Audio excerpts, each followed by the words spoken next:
নমস্কাৰ কন্যকা লাইভলৈ স্বাগতম জনাইছো। আজি পবিত্ৰ সৰস্বতী পূজা।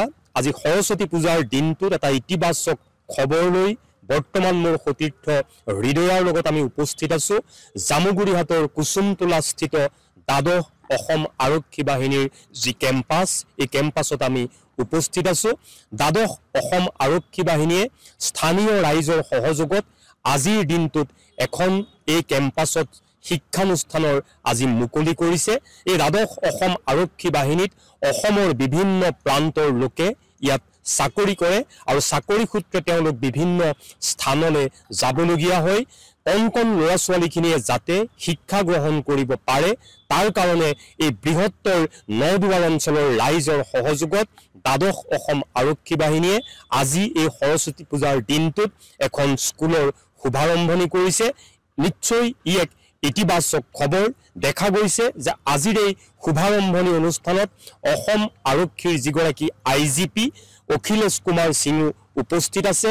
ইয়াৰ উপৰিও বিশ্বনাথ জিলাৰ SP কে ধৰি বিভিন্ন আৰক্ষীৰ শীৰ্ষ বিষয়াসকল আজিৰ এই গুৰুগম্ভীৰ অনুষ্ঠানটোত উপস্থিত আছে। মোৰ সতীৰ্থ হৃদয়াই দেখুৱাব যে সুন্দৰ আন্তঃগাঁথনিৰে যাতে কণ ছাত্ৰ ছাত্ৰীসকলে শিক্ষা গ্ৰহণ কৰিব পাৰে তেনেদৰে এক আন্তঃগাঁথনি নিৰ্মাণ কৰা হৈছে। এটা সুন্দৰ পৰিৱেশ এই দ্বাদশ অসম আৰক্ষী বাহিনীৰ কেম্পাছত। আৰু এটা কথা প্ৰাসংগিকভাৱে ক'বই লাগিব, অসমৰ মুখ্যমন্ত্ৰী ডক্টৰ হিমন্ত বিশ্ব শৰ্মায়ো দেৰগাঁৱত অসম আৰক্ষীৰ যি অধিৱেশন আছিল তাত এটা ইচ্ছা প্ৰকাশ কৰিছিল যে অসমত যিমান আৰক্ষী বাহিনীৰ যিমানখিনি আমাৰ বেটেলিয়ন কেম্প আছে যে প্ৰতিটো কেম্পত এখন এখন বিদ্যালয় স্থাপন হ'ব লাগে। আৰু মুখ্যমন্ত্ৰী ডাঙৰীয়াৰ এই নিৰ্দেশক সন্মান জনাই দ্বাদশ অসম আৰক্ষী বাহিনীয়েও আজি এই বিদ্যালয়খন আনুষ্ঠানিকভাৱে আৰম্ভ কৰিছে। দ্বাদশ অসম আৰক্ষী বাহিনীৰ উপৰিও ইয়াত স্থানীয় যিসকল ৰাইজ আছে তেওঁলোকৰ কণ ছাত্ৰ ছাত্ৰীসকলেও এই বিদ্যালয়ত শিক্ষা গ্ৰহণ কৰিব পাৰিব। উন্নত আন্তঃগাঁথনিৰে সমৃদ্ধ হ'ব এই বিদ্যালয়। নিশ্চিতভাৱে আজি সৰস্বতী পূজাৰ দিনটোত ই এক ইতিবাচক খবৰ। আমাৰ লগত আজিৰ এই সভাত উপস্থিত থকা অসম আৰক্ষীৰ যিগৰাকী IGP অখিলেশ কুমাৰ সিং তেওঁ আছে, তেওঁৰ লগত কথা পতাৰ চেষ্টা কৰিম। স্থানীয় ৰাইজো আছে, ইয়াত প্ৰাক্তন শিক্ষককে ধৰি সমাজকৰ্মী, ত্যাগবীৰ হেমবৰুৱা মহাবিদ্যালয়ৰ অধ্যক্ষকে ধৰি দেখা গৈছে বিভিন্ন সামাজিক ব্যক্তিসকল আজি উপস্থিত আছে। আমি তেওঁলোকৰ লগতো আজিৰ এই শুভ দিনটোত কথা বতৰা পতাৰ চেষ্টা কৰিম। আজিৰ এই শুভ অনুষ্ঠানটোত উপস্থিত থকা অসম আৰক্ষীৰ IGP অখিলেশ কুমাৰ সিং ডাঙৰীয়া আমাৰ লগত আছে।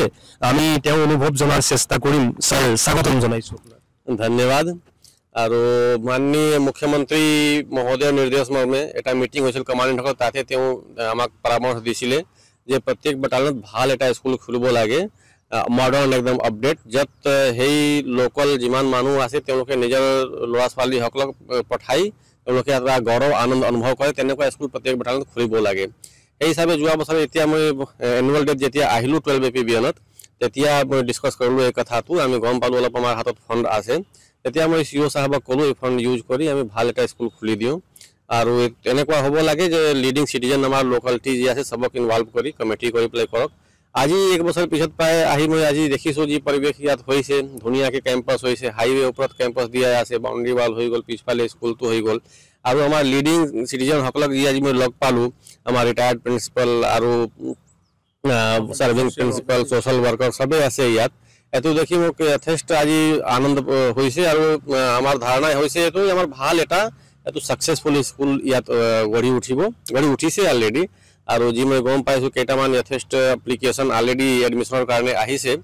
এই সুযোগ লৈ মই ৰাইজক আহ্বান জনাম যে আমাৰ যিহেতু এইটো যোজনা আমাৰ হাতত লোৱা হ'ল আৰু অলৰেডি স্কুলটো আমাৰ প্ৰায় কমপ্লিট হৈছেহে, তো নেক্সট ছেশ্যনৰ পৰা তেওঁলোকে নিজৰ আমাৰ ছাত্ৰ ছাত্ৰীসকলক ইয়াত পঢ়িবলৈ পঠাওক তেওঁলোকে। আৰু এটা ভাল এটা সুন্দৰ স্কুল ইয়াত এটা up to date modern type এটা ছাকচেছফুলি গঢ়ি উঠক তেনেকুৱা আমি চবে আশা ৰাখিছোঁ। হয় যে এয়া আছিলে অসম আৰক্ষীৰ সন্মানীয় IGP। আমাৰ লগতে বিদ্যালয়খন পতাৰ ক্ষেত্ৰত অসমৰ মুখ্যমন্ত্ৰী ডক্টৰ হিমন্ত বিশ্ব শৰ্মাৰ যি আগ্ৰহ, এই আগ্ৰহক সাকাৰ ৰূপ দিয়াৰ ক্ষেত্ৰত 12 অসম আৰক্ষী বেটেলিয়নৰ যিগৰাকী অধিনায়ক আমাৰ লগত আছে।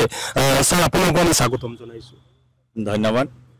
আমি এটা নতুনকৈ স্কুল খুলিছোঁ, আপোনালোকে দেখিছে আমাৰ সকলো সন্মানীয় ৰাইজ আছে।